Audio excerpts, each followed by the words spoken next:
Welcome back to Code Ninja, where we build awesome games from scratch. Today we're diving into something super cool, code katas. In martial arts, ninjas train with katas, repeated movements to master techniques. Coders do the same. A code kata is a tiny project or problem you can do again and again, getting better every time. Today we're going to simulate gravity by making a ball fall and bounce when it hits the ground, just like in real life. We'll use two key ideas: velocity, how fast the ball is moving, and gravity, how much faster it moves over time. Okay, so the first thing we need is a ball sprite. So let's get rid of Scratchy. And let's add a sprite.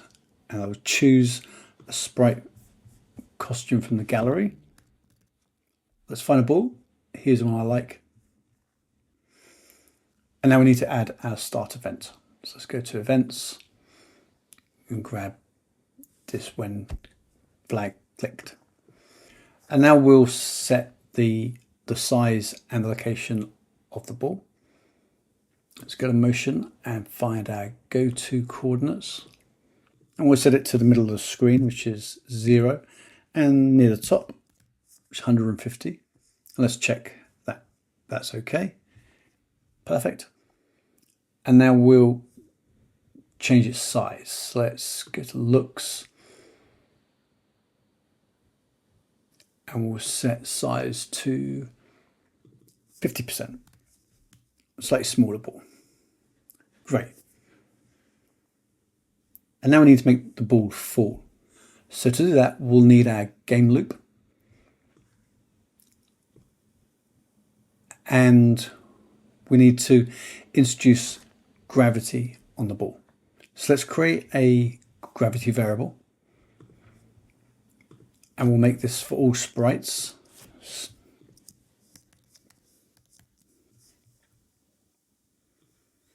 And to make gravity affect the ball, all we need to do is change y by gravity. So let's go to motion again and get change y block.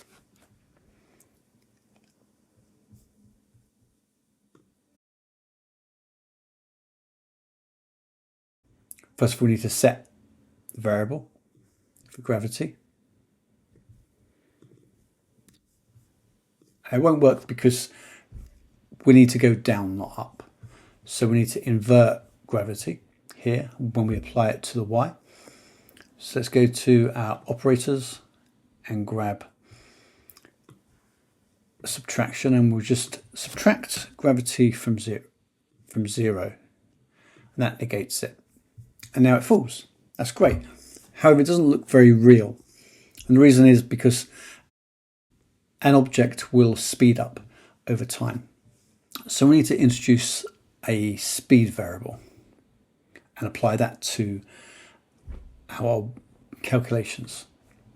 Let's make a variable for this sprite only, and we'll call it speed y.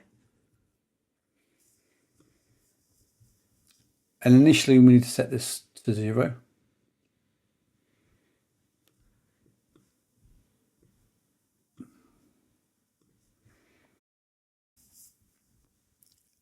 And now we need to increase this over time and then apply that to our y position.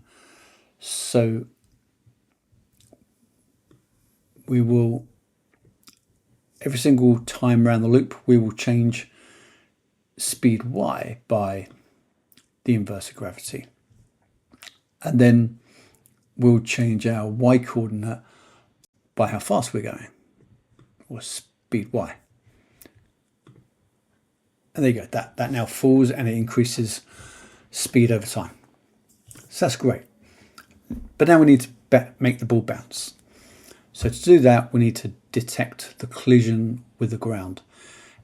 And for this, we're just going to use the bottom of the screen, which here is 167, minus 167. So let's go to our operators.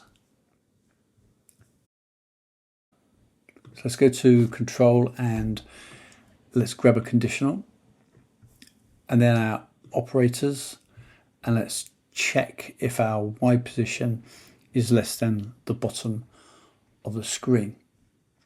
So here's less than. And if we go to our motion, we can get our Y position and check it's less than minus 167. And if it is lower than the ground, we want to set it to the ground first of all. So let's go to motion again. And we just set our Y coordinate to 167.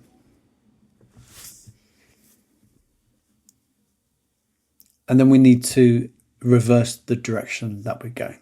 And to do that, we'll go to our variables and we're going to set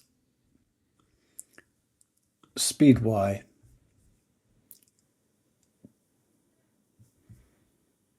to the inverse of itself.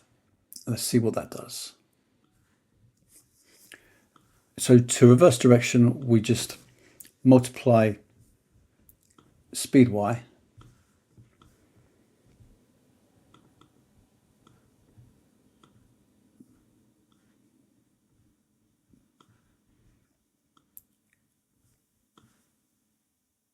by -1. Let's see if that works. Yes, there we go. It's bouncing. But it's not going to slow down. So what we need to do is introduce a variable to control its bounce. So we'll introduce a bounciness factor. So we'll have a variable for this sprite only for bounciness. And we need to set that at the start. And let's set it somewhere between 0 and 1. So we'll set it to 0.8, for example. And now we just need to include this when we change our speed as we're falling. And then we just need to use this bounciness factor when we are changing our speed. So let's get another operator, multiplication again, and let's multiply speed Y by the bounciness, and then we need to invert it, so multiply it by -1, and let's see what that's like. That's perfect. We've got a bouncing ball. It speeds up as it falls, it bounces, and then it eventually settles. And that's it. Thanks a lot. See you next time.